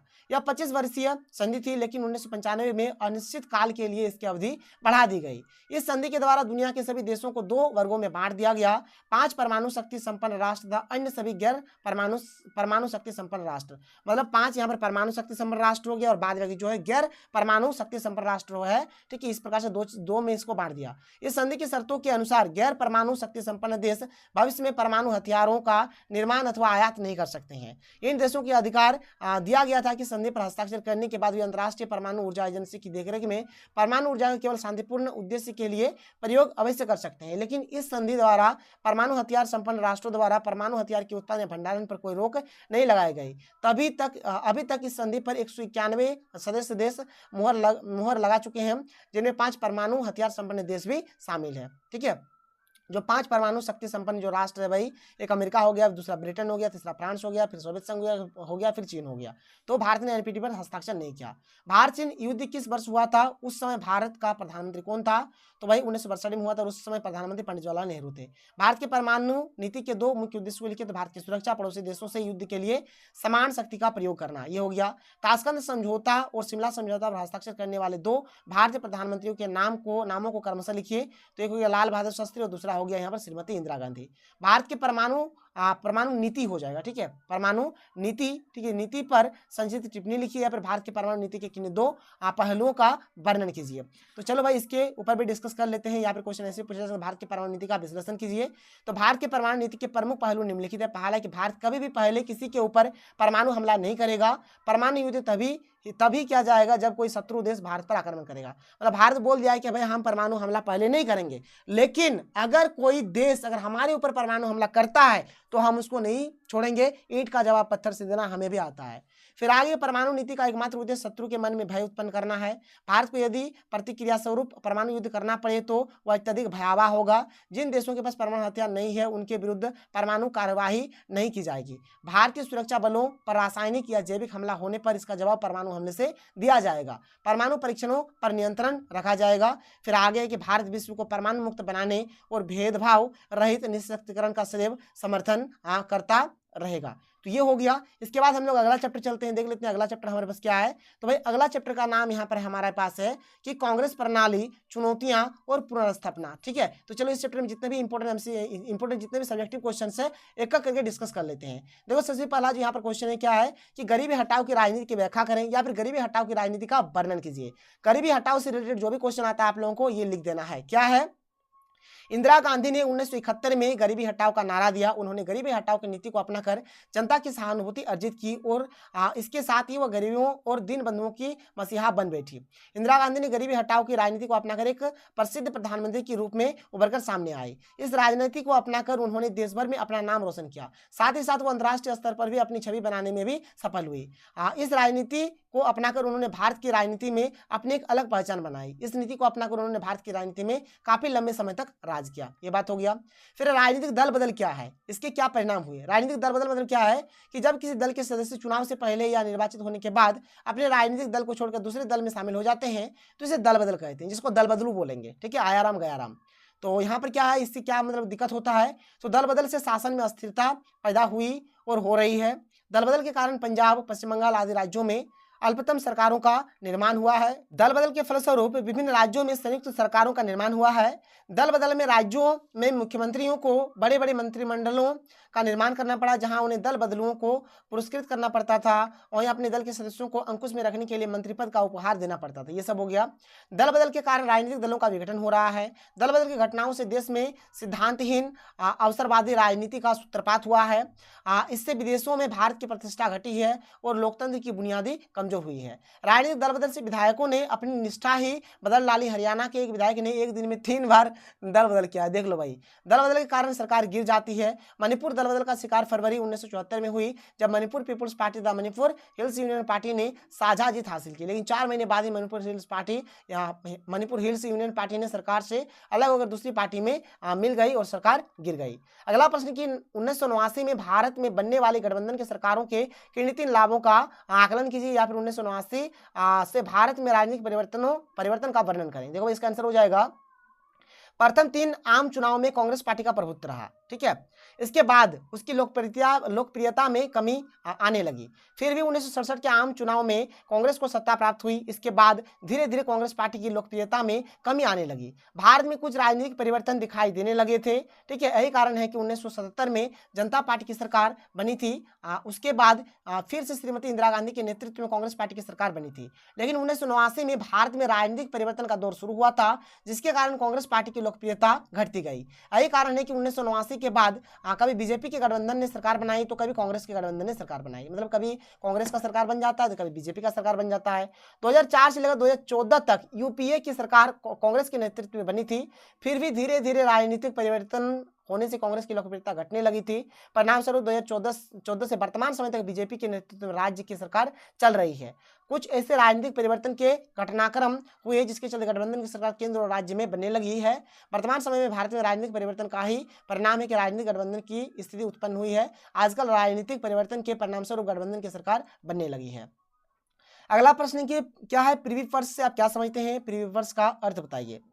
तो देखो इसका मतलब हो जाएगा, प्रीवर्स का हिंदी अर्थ विशेषाधिकार होता है। यह वो अधिकार होते हैं जो किसी व्यक्ति विशेष को प्रदान किए जाते हैं, जिनका उपयोग वह अपने पद पर रहकर कर सकता है।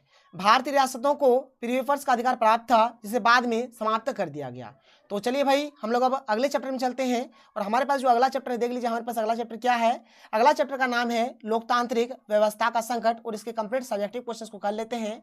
देखिए हमारे पास जो सबसे पहला जो क्वेश्चन क्या है कि आपातकाल की स्थिति की घोषणा के कारण एवं इसके परिणामों पर प्रकाश डालिए। देखिए भाई इसका आंसर क्या होगा। श्रीमती इंदिरा गांधी की कांग्रेस सरकार ने देश में 25 जून 1975 को आपातकाल की स्थिति की घोषणा की। आपातकाल की स्थिति की घोषणा के कारण क्या है, तो देश में आंतरिक गड़बड़ी, देश की एकता व अखंडता को खतरा, आर्थिक संकट, पूरे देश के विभिन्न राज्यों में राजनीतिक आंदोलन, चुनी हुई सरकारों को कार्य न करने देना, आंदोलन कर्मियों के द्वारा पुलिस और सरकारी कर्मचारियों को बगावत के लिए उकसाना, प्रशासन का ठप हो जाना, अराजकता की स्थिति का पैदा होना, कानून व्यवस्था को लोगों के द्वारा अपने हाथों में लेना, विरोधी दलों का गैर जिम्मेवार हो जाना। तो ये इतना सारा कारण हो गया। अब इसके परिणाम को देख लेते हैं। देखिए भाई परिणाम क्या है। आपातकाल की स्थिति 18 महीने तक चली। इसके परिणाम निम्नलिखित है। पहला है कि बड़ी संख्या में विरोधी दलों के नेताओं की गिरफ्तारी हुई, नागरिकों के मौलिक अधिकारों का हनन हुआ, नागरिकों की स्वतंत्रताओं का हनन हुआ, न्यायपालिकाओं की शक्तियों में कमी हुई, भारतीय कानून का दुरुपयोग हुआ, भारतीय संविधान के संघीय स्वरूप की समाप्ति हुई, प्रेस और मीडिया की स्वतंत्रता की समाप्ति हुई, 42वें संविधान संशोधन के द्वारा संविधान में व्यापक परिवर्तन किए गए, राष्ट्रपति की स्थिति में परिवर्तन हुआ, पुलिस और नौकरशाही के द्वारा सत्ता का दुरुपयोग हुआ। इतना सारा हो गया।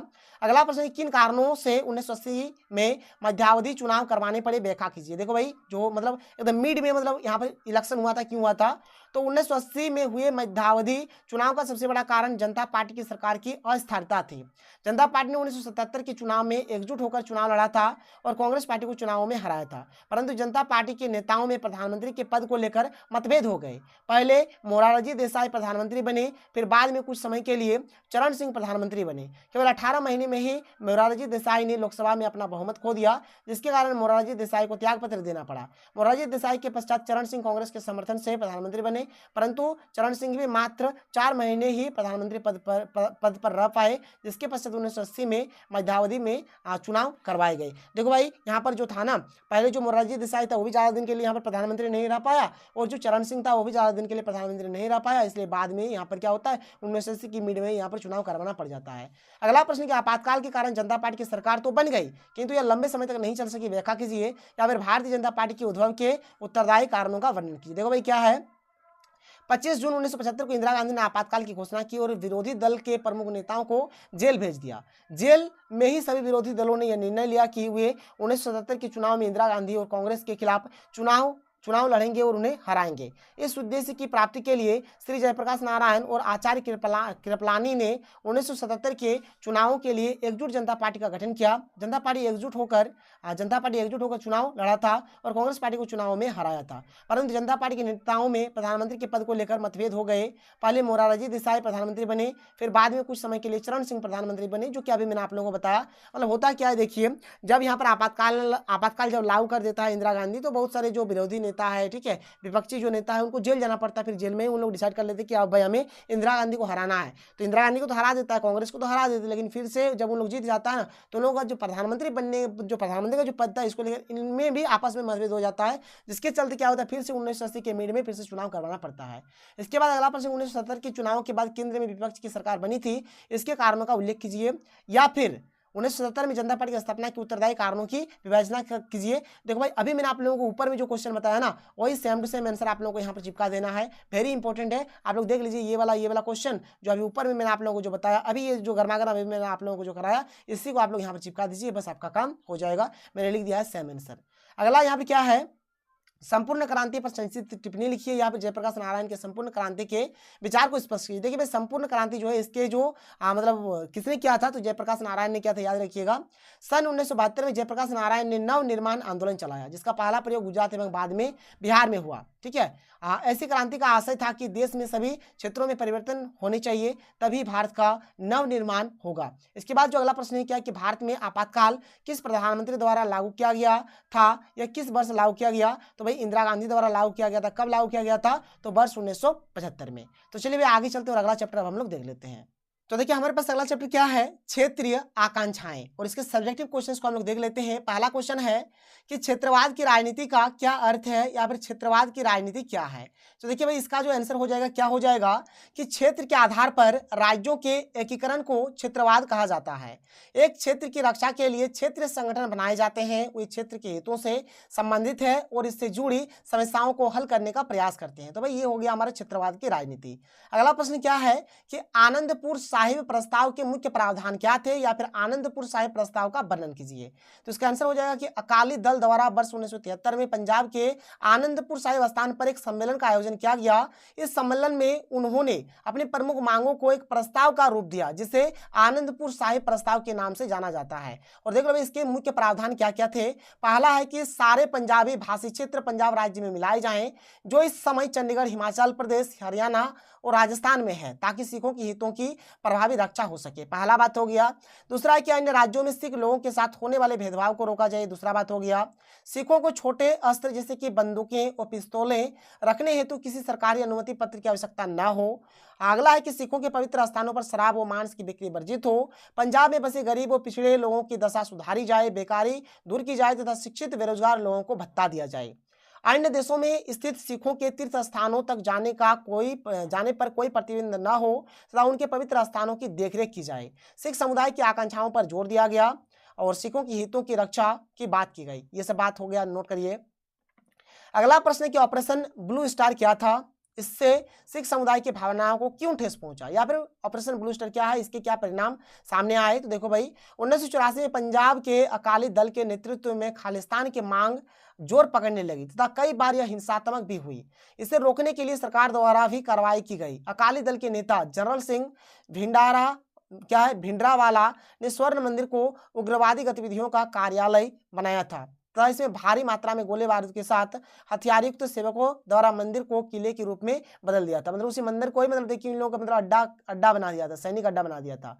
जून 1984 को भारत सरकार ने सैन्य कार्रवाई का आदेश दिया जिसे ऑपरेशन ब्लू स्टार कहा गया। सैनिकों ने स्वर्ण मंदिर को घेर लिया तथा सैनिक कार्रवाई करते हुए मंदिर में मौजूद सभी उग्रवादियों हथियारों को वहां से साफ किया, जिसमें अनेक हत्याएं भी हुई। पवित्र स्वर्ण मंदिर में प्रवेश तथा हिंसात्मक कार्रवाई को सिखों ने अपना अपमान माना। परिणाम यह हुआ कि तत्कालीन प्रधानमंत्री इंदिरा गांधी के 2 सिख बॉडीगार्ड ने 31 अक्टूबर 1984 को गोली मारकर उनकी हत्या कर दी। ठीक है, इस घटना के तुरंत बाद संपूर्ण देश में सिख विरोधी दंगे, लाखों निर्दोष सिखों की जान चली गई। तो कुछ इस प्रकार से हुआ था। इसके बाद अगला प्रश्न है कि खालिस्तान की मांग का दौर भारत के लिए कठिन दौर था, व्याख्या कीजिए। इसका आंसर हो जाएगा कि पंजाब में खालिस्तान की मांग 1973 ईस्वी में पंजाब के आनंदपुर साहिब स्थान पर एक सम्मेलन में हुआ। इसके कुछ साल बाद 1980 में अकाली दल की सरकार बर्खास्त हो गई, जो अकाली दल के पंजाब तथा पड़ोसी राज्यों के बीच पानी के बंटवारे के मुद्दे पर एक आंदोलन चलाया। धार्मिक नेताओं, ठीक है, क्या धार्मिक नेताओं ने एक तबके ने स्वायत्त सिख की बात उठाई तो कुछ नेताओं ने भारत से अलग होकर खालिस्तान की मांग की। कोई सिख का बात उठाता है तो कोई खालिस्तान का मांग करता है। यह आंदोलन इतना उग्र हो गया कि अमृतसर का स्वर्ण मंदिर उग्रवादियों का अड्डा बन गया। केंद्र सरकार ने जून 1984 में ऑपरेशन ब्लू स्टार चलाया, जिसमें सेना की मदद से उग्रवादियों को स्वर्ण मंदिर से निकाला गया, जिसमें अनेक हत्याएं भी हुई। इस पर सिखों की धार्मिक भावनाओं की चोट अवश्य पहुंची, जिससे उग्रवादी और अधिक तेज हो गया। क्या है, हिंदू और सिखों में दूरियां बढ़ गई। परिणाम हुआ कि तत्कालीन प्रधानमंत्री इंदिरा गांधी के 2 सिख बॉडीगार्डों ने 31 अक्टूबर 1984 को गोली मारकर उनकी हत्या कर दी। देखिए अभी मैंने आप लोगों को ऊपर में जो बताया ना, वहीं से मिलता जुलता ये आंसर है। फिर क्या है, कई हजार मासूम सिखों की हत्या कर दी गई। इस प्रकार उपयुक्त घटनाओं का भारतीय राजनीति और पंजाब की राजनीति पर बड़ा प्रभाव पड़ा। आज भी पंजाब में अकाली दल क्षेत्रीय आंदोलन के रूप में अधिक कार्य करता है और राजनीतिक दल कम। 1984 में राजीव गांधी ने प्रधानमंत्री बनने के बाद अनेक क्षेत्रों में चल रहे क्षेत्रीय आंदोलन के साथ समझौते किए, जिससे पंजाब में शांति की प्रक्रिया प्रारंभ हुई। परंतु 20 अगस्त 1985 में पंजाब में राजीव गांधी के साथ समझौते करने वाले अकाली दल के प्रमुख नेता संत हरचंद सिंह लोंगोवाल की उग्रवादियों ने हत्या कर दी।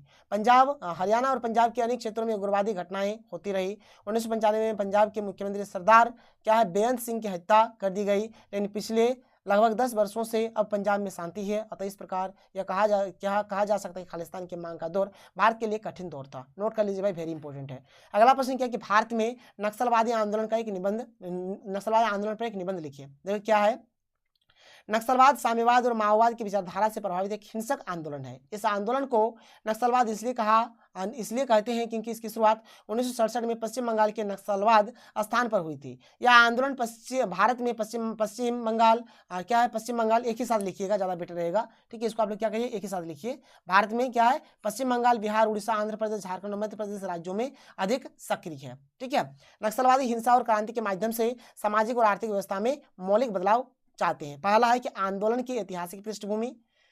पश्चिम बंगाल के पर्वतीय जिले दार्जिलिंग के नक्सलवादी पुलिस थाने के इलाके में 1967 में एक किसान विद्रोह उठ खड़ा हुआ। इस विद्रोह की अगुवाई मार्क्सवादी कम्युनिस्ट पार्टी के स्थानीय कैडर के लोग कर रहे थे। नक्सलवादी पुलिस थाने से शुरू होने वाला यह आंदोलन भारत के कई राज्यों में फैल गया। इस आंदोलन को क्या है, नक्सलवादी आंदोलन के रूप में जाना जाता है। फिर है CPI से अलग होना और गुरिल्ला युद्ध प्रणाली को अपनाना। 1969 में नक्सलवादी CPI यानी कम्युनिस्ट पार्टी ऑफ इंडिया से अलग हो गए और उन्होंने CPO नाम से एक नई पार्टी चारा मजूमदार के नेतृत्व में बनाई। इस पार्टी की दलील थी कि भारत में लोकतंत्र एक छलावा है। इस पार्टी ने क्रांति करने के लिए गुरिल्ला युद्ध की रणनीति अपनाई। आगे की नक्सलवादी आंदोलन ने धनी भूस्वामी से जमीन बलपूर्वक छीनकर गरीब और भूमिहीन लोगों को दे दी। इस आंदोलन के समर्थक अपने राजनीतिक लक्ष्यों को हासिल करने के लिए हिंसक साधनों के इस्तेमाल के पक्ष में दलील देते थे। 1970 के दशक के वर्षों में 9 राज्यों के लगभग 75 जिले नक्सलवादी हिंसा को प्रभावित है, हिंसा से प्रभावित है।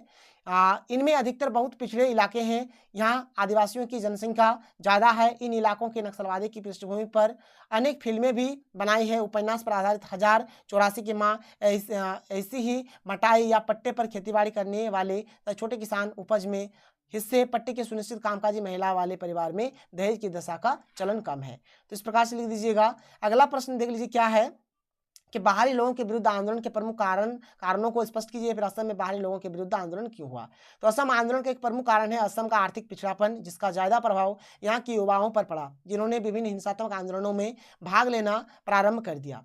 केंद्र सरकार भी विभिन्न राजनीतिक व आर्थिक कारणों से असम के विकास की ओर ध्यान नहीं दे पाए, जिससे क्या हुआ, जिससे असम के लोगों का असंतोष लगातार बढ़ता रहा, जिससे हिंसात्मक आंदोलन का जन्म हुआ। अब असम के लोग किसी भी बाहरी लोगों को बर्दाश्त नहीं करते। यही कारण है कि बांग्लादेश, बिहार और पश्चिम बंगाल से आए और बसे लोगों को वे इसलिए सहन नहीं कर पाते क्योंकि उनका यह मानना है कि उनके स्रोतों पर ये बाहर के लोग कब्जा कर रहे हैं। यही कारण है कि असम में बाहरी लोगों के विरुद्ध आंदोलन हुआ। इसके बाद भाई अगला प्रश्न क्या कि मिजोरम में घटित पृथकवादी आंदोलन का वर्णन करें। देखिए इसका आंसर हो जाएगा कि आज़ादी के बाद मिजो पहाड़ी क्षेत्र को असम राज्य के अंतर्गत एक स्वायत्त जिले के रूप में गठित किया गया था।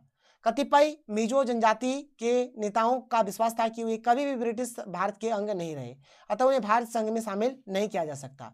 1959 में मिजो पहाड़ी क्षेत्र में भयंकर सूखे की स्थिति उत्पन्न हुई, जिसका समाधान असम की सरकार द्वारा नहीं किया जा सका, जिसके चलते मिजोरम में अलगाववादी आंदोलन अधिक जोर पकड़ गया। मिजो लोगों ने लाल डेंगा के नेतृत्व में मिजो नेशनल फ्रंट का गठन किया। 1966 में मिजो नेशनल फ्रंट ने आज़ादी की मांग करते हुए सशस्त्र अभियान शुरू किया। 1986 में तत्कालीन प्रधानमंत्री राजीव गांधी के साथ हुए समझौते के तहत मिजो नेशनल फ्रंट अलगाववादी संघर्ष की राह में हट गया। तो ये हो गया भाई, हमारा ये चैप्टर खत्म हो जाता है। फिर आगे चलते हैं, अगला जो चैप्टर देख लेते हैं। अगला चैप्टर का नाम है भारतीय राजनीति नए बदलाव। इसके सब्जेक्टिव क्वेश्चन को देखते हैं। पहला क्वेश्चन क्या है, राजनीतिक दल किस तरह सत्ता में साझेदारी करते हैं, या फिर गठबंधन सरकार किसे कहते हैं, या फिर गठबंधन की राजनीति क्या है।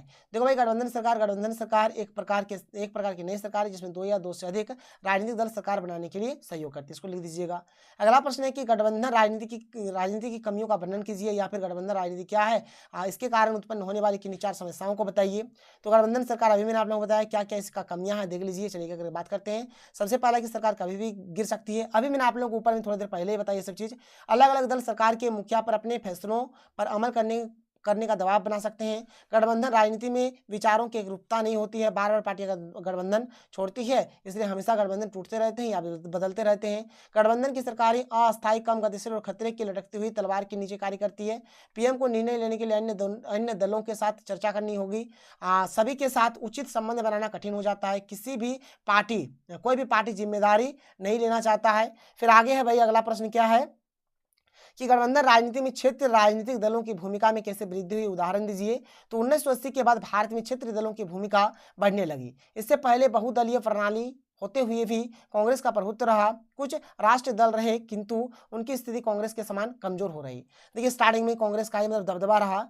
1950 से लेकर 1980 तक के काल में कांग्रेस का प्रभुत्व रहा। 1980 के दशक के बाद विभिन्न कारणों से क्षेत्रवाद का विकास हुआ, जिसके आधार पर क्षेत्रीय दलों का गठन किया गया। इन क्षेत्रीय दलों की संख्या विभिन्न कारणों से लगातार बढ़ती ही रही कि 1990 के दशक में राष्ट्रीय दल क्षेत्रीय दलों के सामने बौने पड़ गए। 1990 के दशक में अटल बिहारी वाजपेयी, चंद्रशेखर सिंह, HV देवगौड़ा और PV नरसिंह राव जब प्रधानमंत्री बने तो इन्होंने गठबंधन सरकारें बनाई थी। झारखंड मुक्ति मोर्चा जैसे क्षेत्रीय दल के समर्थन से केंद्र में कांग्रेस ने सरकार बनाई। इसी प्रकार दक्षिण में तमिलनाडु में अन्ना द्रमुक, आंध्र प्रदेश में तेलुगु देशम पार्टी, पंजाब में अकाली दल, कश्मीर में नेशनल कॉन्फ्रेंस, बिहार में जनता दल यूनाइटेड और राष्ट्रीय जनता दल आदि क्षेत्रीय दलों के रूप में उभरकर गठबंधन सरकारें बनाई।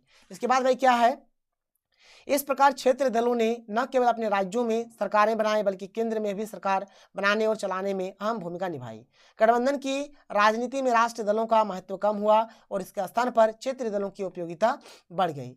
निम्न मुद्दे ऐसे रहे जिन्होंने समाज को विभाजित किया, जिसके आधार पर लोगों को राजनीतिक व्यवहार में परिवर्तन हुआ और क्षेत्रीय दलों की संख्या में वृद्धि हुई। ये मुद्दे हैं। पहला है आरक्षण, दूसरा है मंदिर मस्जिद विवाद, तीसरा है पिछड़े वर्ग की राजनीति, अगला है महिला राजनीति, अल्पसंख्यकों की राजनीति, आदिवासी राजनीति, दलित राजनीति, क्षेत्रवाद। ये सब के सब हो जाएंगे।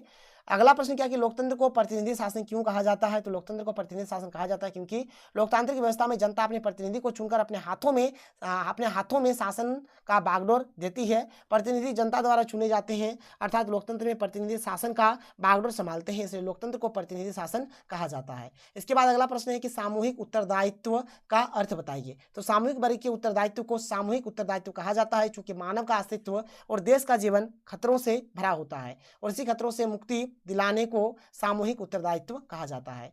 अगला प्रश्न है कि कांग्रेस की गठबंधन राजनीति की व्याख्या करें। गठबंधन सरकार अभी मैंने आप लोगों को बताया क्या है।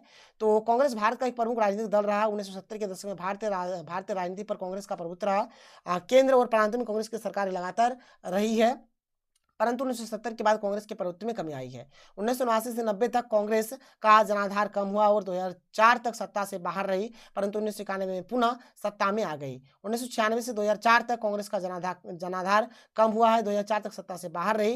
2004 में पुनः कांग्रेस संसद में सबसे बड़े दल के नेता के रूप में उभर कर आई और गठबंधन सरकार का नेतृत्व कर रही है। ठीक है, परिणाम स्वरूप कांग्रेस का प्रभुत्व भारतीय राजनीति पर छाया हुआ है और गठबंधन राजनीति पर इसकी कई वर्षों तक राज किया और कर भी रहे हैं। और भाई अभी के टाइम में कांग्रेस एकदम पूरी तरीके से डामाडोल हो गया है और अभी बीजेपी राज कर रहा है, आप लोगों को पता होगा। ठीक है, इसके बाद आगे बढ़ते हैं और हमारे पास और एक चैप्टर बाकी है, लास्ट चैप्टर है, इसको हम लोग देख लेते हैं, जन आंदोलनों का उदय। जन आंदोलनों पर संक्षिप्त टिप्पणी लिखिए। क्या है कि भारत में 1970 के दशक में विभिन्न सामाजिक वर्गों जैसे महिला, छात्र, दलित और किसानों को लग रहा था कि लोकतांत्रिक राजनीति उनकी जरूरतों और मांगों पर ध्यान नहीं दे रहे हैं। इसके चलते ये समूह अपनी आवाज बुलंद करने के लिए विभिन्न संगठनों के झंडे के नीचे एकजुट हुए। इस तरह के आंदोलन को जन आंदोलन कहते हैं, नोट कर लीजिए।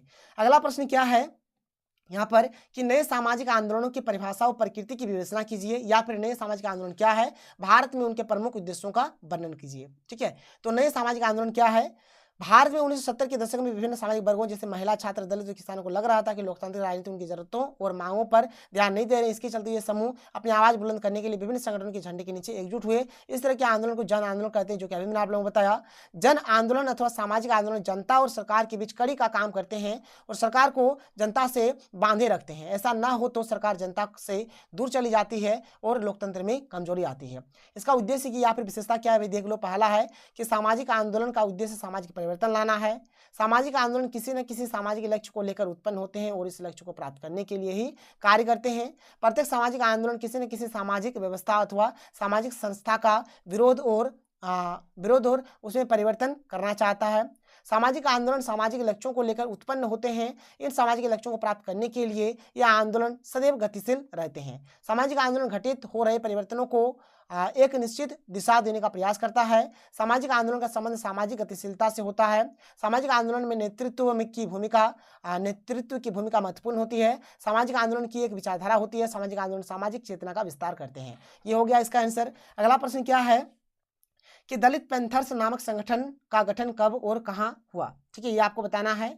इसकी किन्हीं 4 गतिविधियों की व्याख्या कीजिए। पहला कि देखिए इसका आंसर कि दलित युवाओं ने अपने हितों, गरिमा और मान सम्मान, अन्याय और शोषण के खिलाफ लड़ने के लिए सन 1972 में एक युवा संगठन बनाया गया। इसका प्रारंभ महाराष्ट्र से हुआ। इस संगठन का नाम दलित पैंथर्स था। इस संगठन का प्रमुख उद्देश्य था जातिवाद, छुआछूत के आधार पर होने वाले अत्याचारों के खिलाफ लड़ना और भारतीय संविधान में इन कुरीतियों को दूर करने के लिए विभिन्न प्रावधानों, सरकारी नीतियों और कानूनों को लागू करना। इसके क्या क्या गतिविधियां हैं देख लो।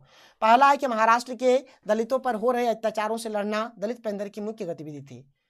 दलित लेखकों ने अपनी रचनाओं के माध्यम से जाति प्रथा की क्रूरता का विरोध किया है। फिर क्या है, बामसेप नामक संगठन का विरोध किया। बामसेप यानी कि बैकवर्ड एंड माइनॉरिटी एम्प्लॉयज क्या है फेडरेशन, इसका भी इन्होंने विरोध किया। भारतीय संविधान में छुआछूत की प्रथा को समाप्त कर दिया गया है। सरकार ने इसके अंतर्गत 60 और 70 के दशक में कानून बनाए। दलितों की बस्तियां मुख्य गांव से अब भी दूर होती थी। दलित महिलाओं के साथ यौन अत्याचार होते थे। दलितों को भी भारतीय संविधान में उचित स्थान मिलना। ठीक है, ये सब इसका गतिविधि था। अगला प्रश्न है महिला सशक्तिकरण से संबंधित किसी एक आंदोलन की व्याख्या कीजिए। या फिर महिला सशक्तिकरण की ओर से की ओर ले जाने वाला जन आंदोलन कौन सा था, या फिर शराब विरोधी आंदोलन क्या है, या फिर ताड़ी विरोधी आंदोलन क्या है। देखो भाई इसका आंसर, तो आंध्र प्रदेश के नेलोर जिले में महिलाएं ताड़ी की बिक्री के खिलाफ आगे आई। उन्होंने शराब की दुकानों को बंद कराने के लिए दबाव बनाना शुरू कर दिया। यह खबर तेजी से फैली और लगभग 5000 गांवों की महिलाओं ने आंदोलन में भाग लेना शुरू कर दिया। 1990 से 91 के दौर में नेलोर जिले में ताड़ी की नीलामी 17 बार रद्द हुई। नेलोर जिले का यह आंदोलन धीरे धीरे पूरे राज्य में फैला और शराब विरोधी आंदोलन के नाम से जाना गया। ये हो जाएगा। अगला प्रश्न है कि मंडल आयोग की कोई 2 सिफारिशें लिखो, या फिर मंडल आयोग का गठन क्यों किया गया, इसकी मुख्य सिफारिशें क्या थी, या फिर मंडल आयोग पर टिप्पणी लिखी, या फिर मंडल आयोग की 2 सिफारिशें क्या थी, या फिर बीपी मंडल कौन थे, मंडल कमीशन की मुख्य सिफारिशें क्या थी, मंडल आयोग की सिफारिशें का वर्णन करें। देखो भाई इसका आंसर हो जाएगा, मंडल आयोग का गठन जनता पार्टी की सरकार ने 1979 में पिछड़े वर्गों के लोगों की पहचान करने और उनके लिए शिक्षण संस्थाओं और सरकारी नौकरियों में आरक्षण निश्चित करने के लिए किया था। इस आयोग का नेतृत्व भारतीय संसद बीपी मंडल द्वारा किया गया था। और इसकी क्या क्या सिफारिशें हैं देख लो भाई। पहला है तो योग्यता के आधार पर अर्हता प्राप्त नहीं करने वालों के लिए ओबीसी के लिए 27% सार्वजनिक क्षेत्र और सरकारी नौकरियों का आरक्षण। सार्वजनिक सेवा में ओबीसी के लिए सभी स्तरों पर पदोन्नति के लिए 27% का आरक्षण। आरक्षण कोटा यदि नहीं भरा जाता है तो उसे 3 वर्ष की अवधि के लिए आगे बढ़ाया जाना चाहिए। ओबीसी के लिए आयु में छूट एससी और एसटी के समान होगी। पिछड़े वर्गों के लिए अनुसूचित जातियों और अनुसूचित जनजातियों की तर्ज पर रोस्टर प्रणाली तैयार की जानी चाहिए। कॉलेज और विश्वविद्यालयों में आरक्षण किया जाना चाहिए। अन्य पिछड़ा वर्ग की स्थिति में सुधार के लिए भूमि सुधार लागू किया जाना चाहिए। सरकार इन सिफारिशों को लागू करने के लिए आवश्यक कानूनी प्रावधान करें। अगला प्रश्न है कि नर्मदा बचाओ आंदोलन पर टिप्पणी लिखिए। फिर नर्मदा बचाओ आंदोलन के पक्ष और विपक्ष में तर्क दीजिए, या फिर नर्मदा सरोवर क्या सरदार सरोवर परियोजना को संक्षिप्त में लिखिए, या फिर नर्मदा बचाओ आंदोलन पर संक्षिप्त टिप्पणी लिखो। देखो इसका आंसर हो जाएगा, 8वें दशक के प्रारंभ में नर्मदा